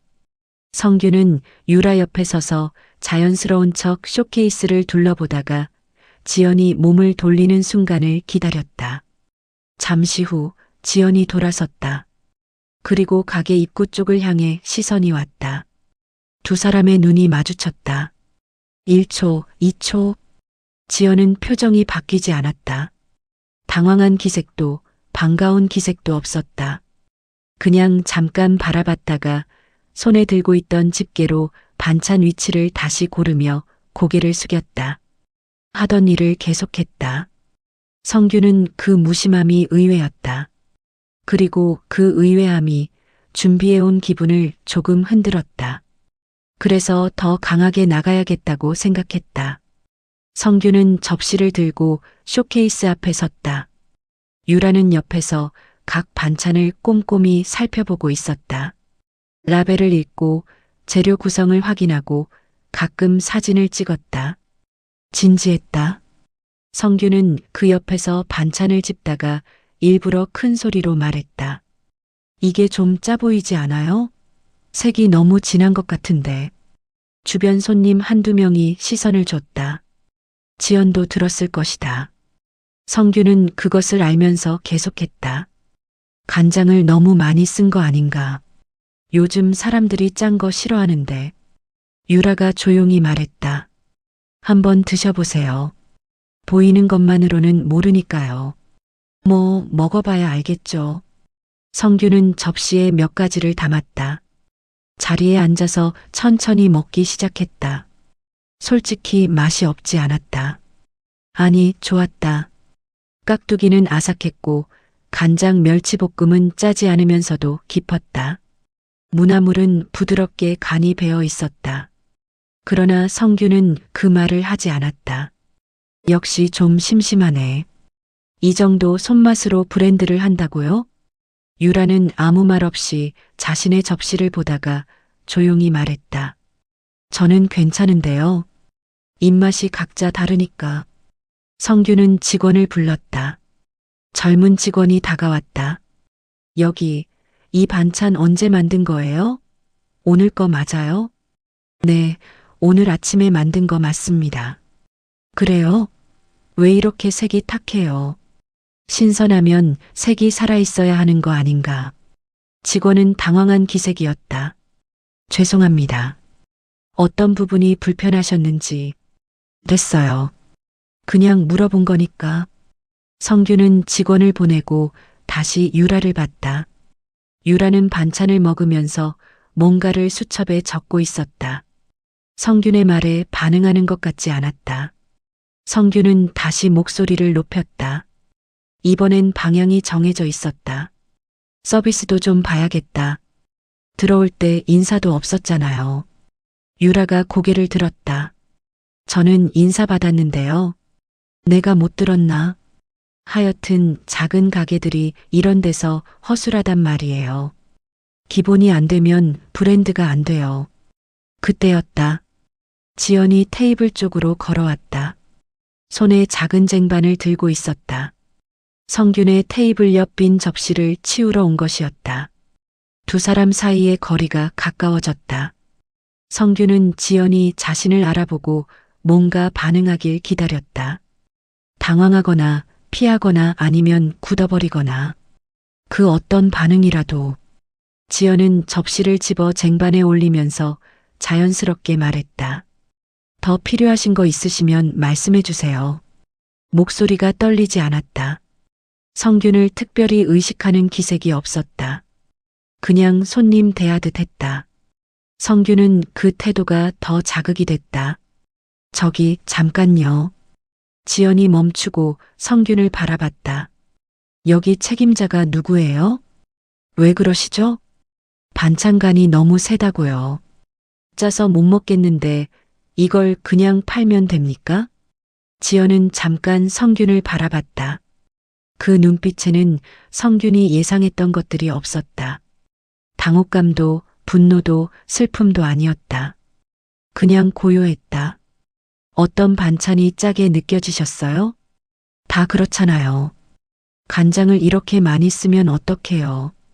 죄송합니다. 저희 반찬은 나트륨 함량을 줄인 레시피로 만드는데 고객님 입맛에 맞지 않으셨군요. 나트륨 줄인다고요? 먹어봤더니 짜던데. 주변 테이블 손님들의 시선이 이쪽으로 쏠리기 시작했다. 유라도 수첩에서 눈을 떼고 두 사람을 번갈아 봤다. 성규는 그 시선들이 느껴지면서 오히려 더 말이 나왔다. 그리고 아까 들어올 때 인사도 제대로 없었어요.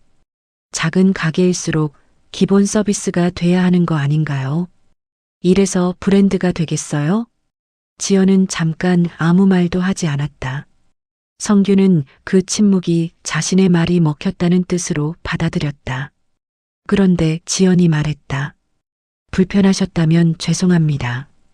들어오실 때 저희 직원이 인사를 드렸는데 미처 못 들으셨을 수도 있겠네요.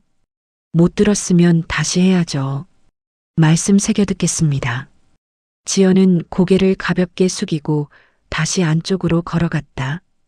뒷모습이 흔들리지 않았다. 빠르지도 느리지도 않게 그냥 걸었다.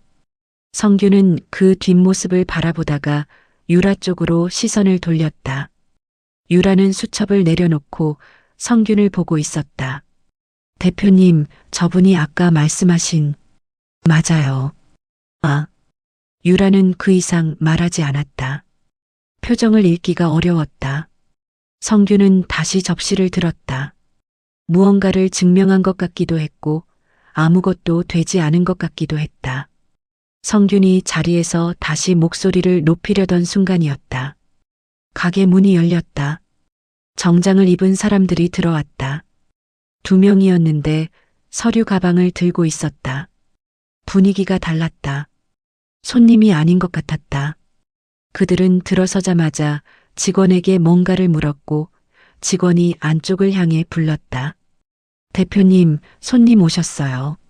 성규는 그 말을 들으면서 고개를 들었다. 대표님, 안쪽에서 지연이 나왔다. 앞치마를 벗으면서 자연스럽게 그리고 정장 차림의 두 사람에게 걸어갔다. 오셨어요. 기다리셨죠? 아닙니다, 대표님. 저희가 일찍 왔어요. 지연이 그들에게 악수를 건넸다. 그리고 가게 한켠 테이블로 안내했다. 성규는 그 장면을 보면서 처음엔 이해가 되지 않았다. 저 사람들이 지연한테 대표님이라고 했다. 왜? 잘못 들은 건가? 그때 유라가 자리에서 일어났다. 성규는 유라를 봤다. 유라는 수첩과 태블릿을 챙기면서 말했다. 저 잠깐 인사드리고 올게요. 누구한테요? 유라는 대답하지 않고 지연이 앉아있는 테이블 쪽으로 걸어갔다. 그리고 지연 앞에서 멈추더니 허리를 숙이며 말했다. 대표님, 안녕하세요. 김유라입니다. 지연이 유라를 보며 반갑게 웃었다. 어머, 오셨어요. 연락은 받았는데 오늘 오실 줄은 몰랐네요. 지나가다 들렀어요. 같이 온 분이 계셔서요. 지연의 시선이 자연스럽게 성균 쪽으로 향했다. 두 사람의 눈이 또 한 번 마주쳤다. 성균은 그 자리에서 움직이지 못했다. 유라가 지연에게 고개를 숙이며 대표님이라고 불렀다. 그 장면이 눈앞에서 벌어졌는데 머리가 받아들이질 않았다. 지연은 성균을 바라보며 조용히 말했다. 식사는 편히 하고 가세요. 그리고 다시 정장 차림의 방문객들에게로 시선을 돌렸다. 성규는 접시를 내려다봤다. 반쯤 먹다 만 깍두기가 있었다. 아삭하고 깊은 맛이었다. 짜지 않았다. 처음부터 짜지 않았다. 성규는 접시를 내려다보고 있었다. 반쯤 먹다 만 깍두기와 멸치볶음. 아까 짜다고 했던 것들이었다. 지금 다시 보니 색이 탁하지 않았다. 간장이 과하지도 않았다. 그냥 반찬이었다. 좋은 반찬이었다. 유라는 지연의 테이블 쪽에서 아직 돌아오지 않았다. 성규는 그쪽을 곁눈질로 봤다. 유라가 지연 앞에 서서 뭔가를 이야기하고 있었다. 지연은 앉아서 유라를 올려다보며 웃고 있었다. 편안한 웃음이었다. 오래 알고 지낸 사람들의 대화처럼 보였다. 성규는 시선을 거뒀다. 머릿속이 정리가 되지 않았다. 방금 전까지만 해도 이 자리의 구도가 명확했다. 자신은 유라와 함께 온 사람이었고 지연은 이 가게에서 일하는 사람이었다.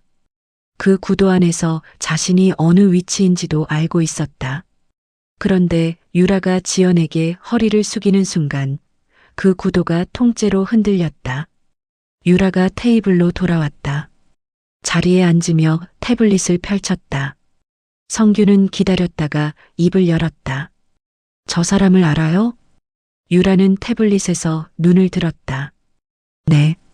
언제부터요? 한두 달 됐어요. 제가 이 브랜드 초기부터 관심 갖고 있었거든요. 성규는 목소리를 낮췄다. 내 전처라는 거 알고 있었어요? 유라는 잠깐 성균을 바라봤다. 대답을 고르는 것 같았다. 알고 있었어요. 그 세 마디가 조용히 그러나 묵직하게 떨어졌다. 성규는 말을 잇지 못했다. 알고 있었다. 그렇다면 오늘 이 방문은 처음부터 어떤 그림이었던 걸까? 왜 말을 안 했어요? 대표님이 물어보시지 않았으니까요. 내가 어떻게 알고 물어봐요. 저 사람이 여기 있을 줄 알았겠어요. 유라는 태블릿을 내려놓았다. 사실은요, 대표님. 유라의 목소리가 조금 낮아졌다. 제가 한 대표님 브랜드에 관심 갖기 시작한 게 대표님이랑 만나기 전부터예요. 그러다 대표님을 모임에서 뵙고 성함이 같으셔서 혹시 싶었죠. 혹시 싶었다고. 네. 그래서 오늘 같이 오자고 한 거예요. 성규는 유라를 바라봤다.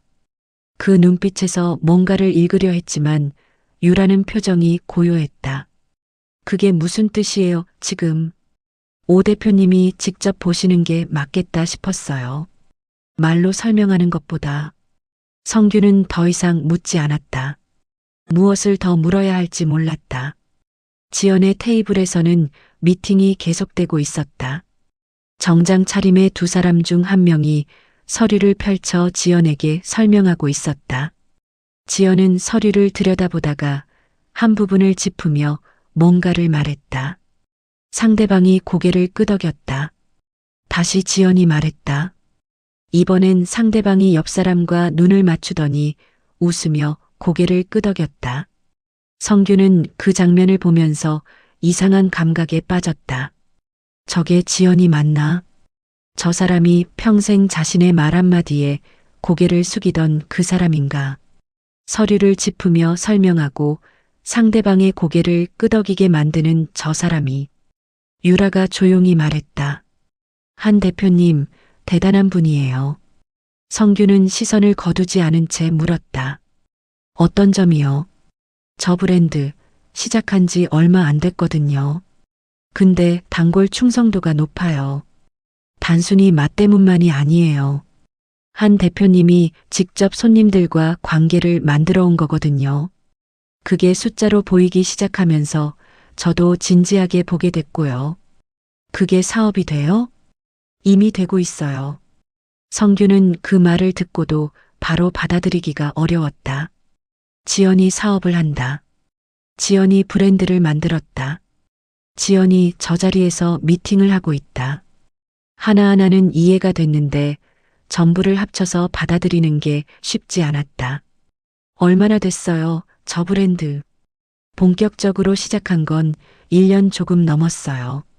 처음엔 작은 반찬 가게에서 파트로 일하다가 같이 키워온 거래요. 1년. 성규는 숫자를 머릿속에서 되짚었다. 이혼하고 1년이 조금 넘었다. 그렇다면 지연은 집을 나가자마자 거의 바로 시작한 셈이었다. 미팅이 마무리되는 것 같았다. 정장 차림의 두 사람이 서류를 정리하며 자리에서 일어섰다. 지연도 일어나 악수를 나눴다. 배웅하면서 몇 마디를 더 나눴고 두 사람이 가게 문을 나서자 지연은 잠깐 그 자리에 서서 뭔가를 수첩에 적었다. 그리고 고개를 들었다. 시선이 자연스럽게 성균 쪽으로 왔다. 성규는 그 시선을 피하지 못했다. 두 사람이 또 눈을 마주쳤다. 이번엔 조금 더 길었다. 지연은 성균 쪽으로 걸어왔다. 성규는 자신도 모르게 등이 굳었다. 뭔가를 해야 할 것 같은데 무엇을 해야 하는지 몰랐다. 아까 짜다고 서비스가 별로라고 했던 말들이 머릿속을 스쳤다. 지연은 테이블 앞에 멈춰섰다. 불편하신 거 없으셨어요? 목소리는 평온했다. 성규는 잠깐 멈칫했다가 대답했다. 뭐, 그냥 먹었어요. 반찬 입맛에 맞으셨으면 다행이고요. 지연은 테이블 위를 한번 살피더니 빈 물컵을 집었다. 물 더 드릴까요? 괜찮아요. 잠깐의 침묵이 흘렀다. 성규는 무언가를 말해야 할 것 같은 압박을 느꼈다. 그러나 뭘 말해야 할지 몰랐다. 미안하다는 말은 나오지 않았다. 그렇다고 아까처럼 트집을 잡을 수도 없었다. 지연이 먼저 입을 열었다. 식사 마저 하고 가세요. 그리고 돌아섰다. 성규는 그 뒷모습을 보다가 자신도 모르게 말이 나왔다. 잘 지내고 있어요? 지연이 멈췄다. 돌아보지 않은 채로 잠깐 있었다. 그리고 천천히 몸을 돌렸다. 네. 짧았다. 그러나 그 한 글자 안에 많은 것이 들어 있었다. 성규는 그걸 느꼈다. 여기가 당신 가게예요? 공동대표예요. 저 혼자는 아니고. 언제부터? 시작은 작게 했어요. 일하다 보니 여기까지 왔고요. 성규는 손 위에 놓인 접시를 받다가 다시 지연을 봤다. 몰랐어요. 지연은 아무 말도 하지 않았다. 알았으면.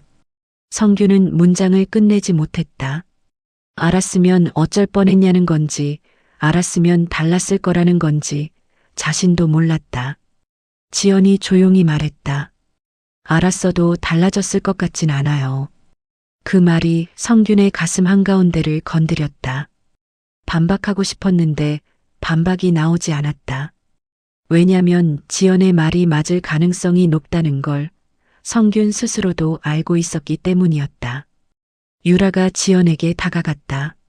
성균 옆에 잠깐 앉아 있다가 자리에서 일어나 지연 쪽으로 걸어갔다.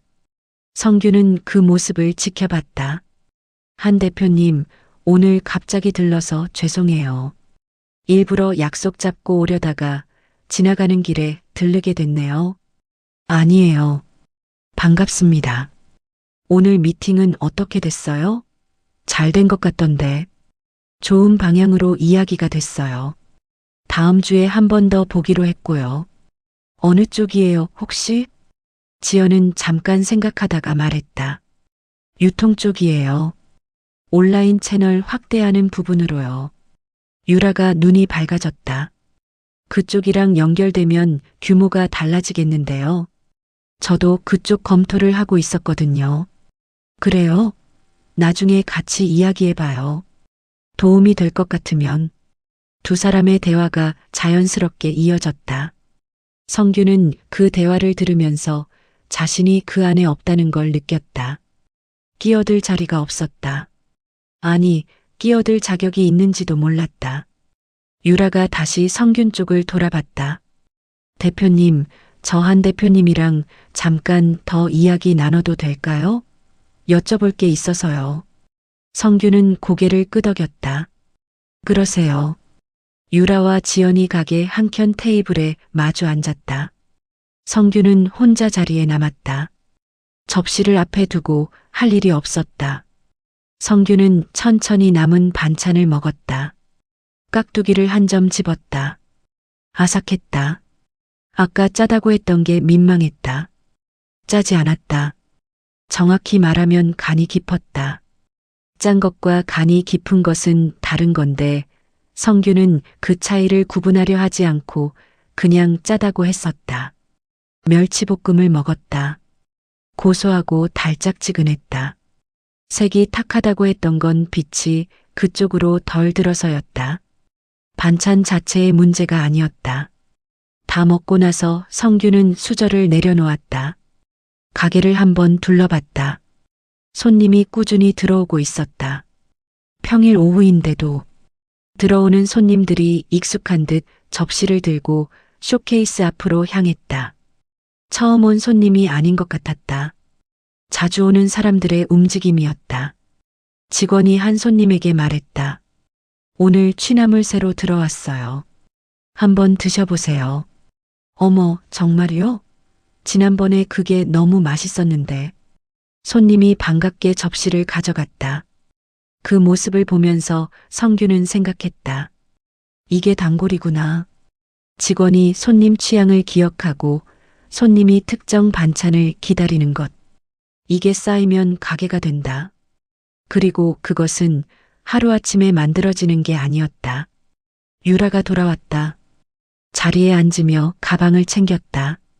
슬슬 일어설 준비를 하는 것 같았다. 성균도 지갑을 꺼내려 했다. 계산은요? 유라가 말했다. 됐어요. 이미요? 한 대표님이 하셨어요. 성규는 굳었다. 지연이가요? 네. 저희 오늘 식사 대접해 주셨어요. 성규는 할 말을 잃었다.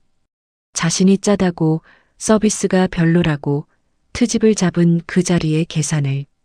지연이 이미 해뒀다. 유라가 가방을 들고 일어섰다. 나가시죠. 성규는 자리에서 천천히 일어났다. 지연 쪽을 봤다. 지연은 다시 안쪽에서 일하고 있었다. 직원과 뭔가를 이야기하면서 쇼케이스를 정리하고 있었다. 이쪽을 보지 않았다. 성규는 가게 문 쪽으로 걸어갔다. 문손잡이에 손을 올리다가 멈췄다. 뒤를 돌아봤다. 지연은 여전히 이쪽을 보지 않았다. 하던 일을 하고 있었다.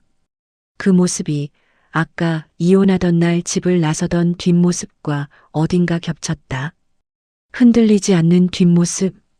성규는 문을 열고 나왔다. 바깥은 오후 햇살이 비스듬히 기울어 있었다. 유라가 먼저 차 쪽으로 걸어갔다. 성규는 그 뒤를 따라가다가 가게 간판을 한번 돌아봤다. 단정한 간판이었다. 크지 않았다. 그러나 지나치면 눈에 남는 종류의 간판이었다. 차에 올라 시동을 걸었다. 유라는 조수석에서 태블릿을 꺼냈다. 성규는 핸들을 잡은 채 잠깐 있었다. 유라 씨, 네. 저 브랜드 진짜로 될 것 같아요? 유라는 태블릿에서 눈을 들지 않은 채 대답했다. 이미 되고 있어요. 성규는 더 묻지 않았다. 기어를 넣고 천천히 골목을 빠져나왔다. 백미러의 가게가 멀어졌다. 손님 한 명이 문을 열고 들어가는 게 보였다. 그리고 그 문이 닫혔다. 성규는 시선을 앞으로 돌렸다. 오래 아무 말도 하지 않았다. 가게를 나온 날 밤 성규는 잠이 오지 않았다. 집에 돌아와 텔레비전을 켰다가 껐다. 소파에 앉았다가 일어났다. 냉장고를 열었다가 아무것도 꺼내지 않고 닫았다. 몸이 어디에도 정착하지 못했다. 결국 침대에 누웠지만 천장만 바라봤다. 장면들이 반복됐다. 유라가 지연 앞에서 허리를 숙이던 순간 정장 차림의 사람들과 서류를 펼쳐놓고 이야기하던 지연의 모습, 직원이 대표님이라고 부를 때 지연이 자연스럽게 반응하던 것, 그리고 계산이 이미 끝나 있었다는 것. 성규는 눈을 감았다. 그래도 장면들이 사라지지 않았다. 자신이 오늘 한 말들이 떠올랐다. 짜다고 했다. 색이 탁하다고 했다. 서비스가 별로라고 했다. 큰 소리로 주변 손님들이 다 들을 수 있게. 그리고 그 자리에 계산을 지연이 이미 해뒀다. 조롱하러 갔다가 아무것도 되지 않았다. 아니, 그보다 나빴다. 지연은 자신을 조롱하지 않았다. 무너지지도 않았다. 그냥 손님 대하듯 했다. 식사 편히 하고 가세요 라고 했다. 그 태도가 어떤 말보다 더 깊이 들어왔다. 성규는 새벽이 될 때까지 잠들지 못했다. 다음 날도 그 다음 날도 가게 장면이 머릿속에서 떠나지 않았다. 성규는 그것을 지우려 했다. 다른 생각으로 덮으려 했다. 유라와 연락을 하고 모임에 나가고 평소처럼 움직이려 했다. 그러나 어느 순간 문득 다시 그 장면이 왔다. 지연이 서류를 짚으며 설명하는 모습, 상대방이 고개를 끄덕이는 모습. 사흘째 되던 날 오후 유라에게서 문자가 왔다. 대표님, 시간 되실 때 통화 가능할까요? 드릴 말씀이 있어서요. 성규는 잠깐 문자를 바라봤다가 전화를 걸었다. 무슨 일이에요? 네, 대표님. 저번에 방문했던 브랜드 관련해서요. 한 대표님 브랜드요. 성규는 소파에 등을 기댔다. 말해봐요. 제가 계속 지켜보고 있었는데 이번에 큰 진전이 있었어요. 대기업 유통사 한 곳이랑 납품 계약 논의가 거의 마무리 단계래요. 성규는 잠깐 말이 없었다. 어느 쪽이요? 말씀드리기 어렵고요. 규모가 있는 곳이에요. 전국 유통망을 가진 곳이라고만요. 그게 확실한 정보예요? 네. 한 대표님한테 직접 들은 건 아닌데 업계에서 이미 이야기가 나오고 있어요. 계약이 성사되면 초기 투자자들한테는 상당한 수익이 생길 거예요. 성규는 천천히 숨을 내쉬었다. 초기 투자자가 누구누구예요? 저도 다 알진 못하고요. 술래 씨, 그러니까 처음에 같이 시작한 분이 있고 몇몇 소규모 투자자들이 있어요. 한 대표님 브랜드가 알려지기 전에 일찍 들어간 분들이죠. 성규는 그 말을 듣고 한동안 아무 말도 하지 않았다. 대표님 괜찮으세요? 네. 그냥 듣고 있어요. 혹시 관심 있으시면 저도 알아볼 수 있어요. 지금 단계에서 들어갈 수 있는지. 됐어요. 됐습니다. 전화를 끊고 성규는 한참 소파에 앉아 있었다. 그 순간 오래된 기억 하나가 떠올랐다. 이혼하기 몇 년 전이었다. 정확히 언제인지는 기억나지 않았다. 저녁을 먹고 나서 지연이 설거지를 마치고 거실로 나와 조심스럽게 앉았던 기억이 있었다. 뭔가를 말하려고 마음을 먹은 사람의 자세였다. 나 할 말이 있어요. 성규는 텔레비전을 보다가 잠깐 고개를 돌렸다. 뭔데? 요즘 1인 가구가 많이 늘고 있잖아요. 혼자 사는 사람들이 집에서 반찬 해먹기 어려우니까 손맛 있는 반찬을 사서 먹으려는 사람이 늘고 있고요. 그래서 내가 만드는 반찬들 있잖아요. 깍두기, 장아찌, 나물 무침. 그런 것들을 작게 포장해서 온라인으로 팔면 어떨까 싶어서요. 처음엔 작게 시작하고 되면 조금씩 키우는 거죠. 성규는 그때 어떤 표정을 지었는지 기억났다. 어이없다는 표정이었다. 온라인으로? 당신이 뭘 안다고 온라인 장사를 해. 요즘은 방법이 많더라고요. 배워가면서 하면 될 것 같은데. 배워가면서 그게 말이 쉽지. 포장은 누가 하고 배송은 어떻게 하고 다 돈이야, 돈. 조금씩 모은 돈이 있어요. 그걸로 시작하면 됐어. 쓸데없는 짓 하지 마라. 지연은 더 말하지 않았다. 그냥 다시 부엌으로 들어갔다. 성규는 텔레비전으로 시선을 돌렸다. 그리고 그 대화를 완전히 잊어버렸다. 지금 그 대화가 돌아왔다. 성규는 자리에서 일어나 창가로 걸어갔다. 바깥은 평범한 오후였다. 사람들이 오가고 차가 지나갔다. 아무것도 특별하지 않은 풍경이었다. 쓸데없는 짓 하지 마라. 그 한마디가 귓속에서 울렸다. 자신이 했던 말이었다. 별 생각 없이 텔레비전을 보면서 고개도 제대로 돌리지 않고 했던 말이었다.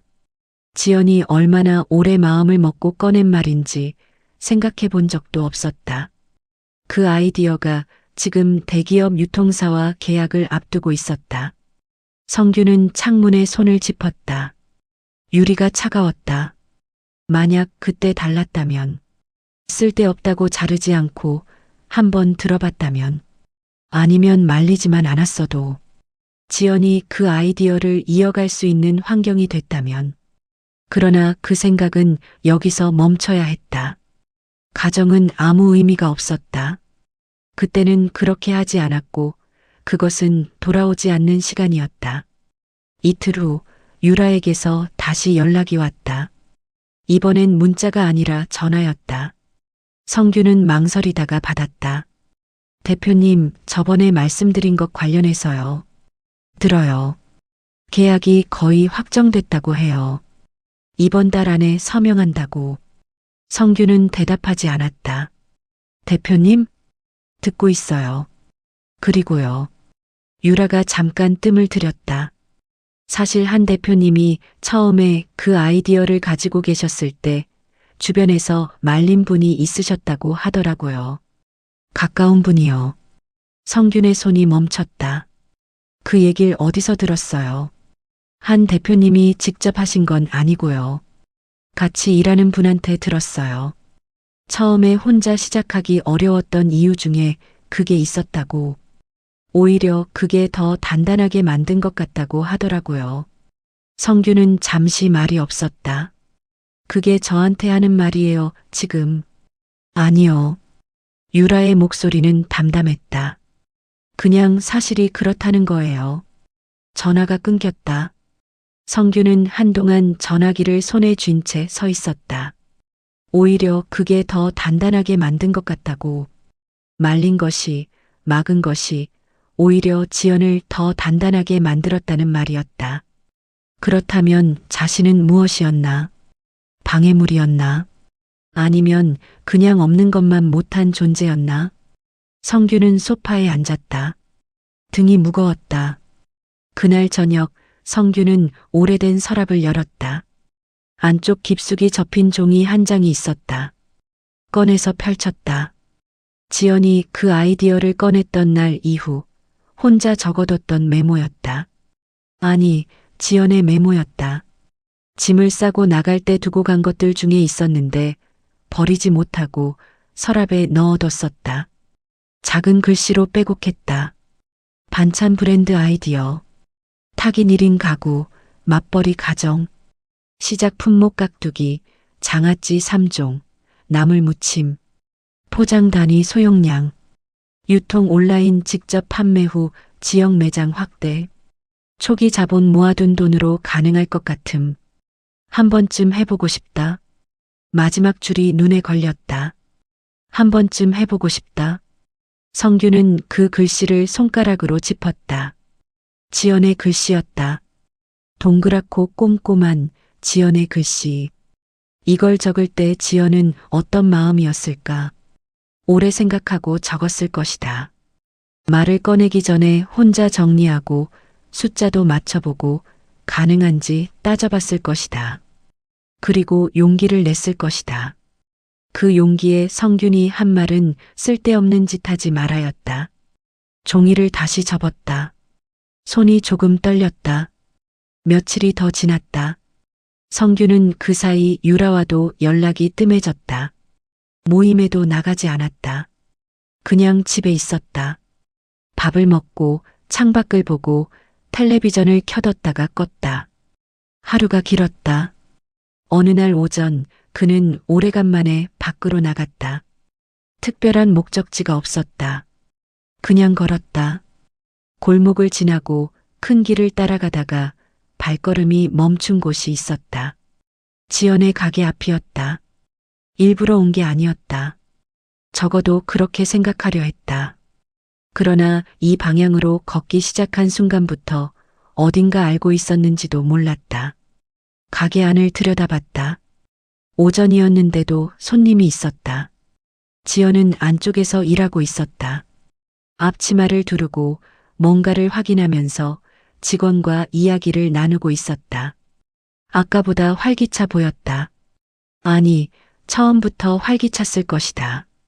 성균이 그렇게 볼 준비가 안 됐던 것뿐이고 문을 열고 들어갈까 생각했다.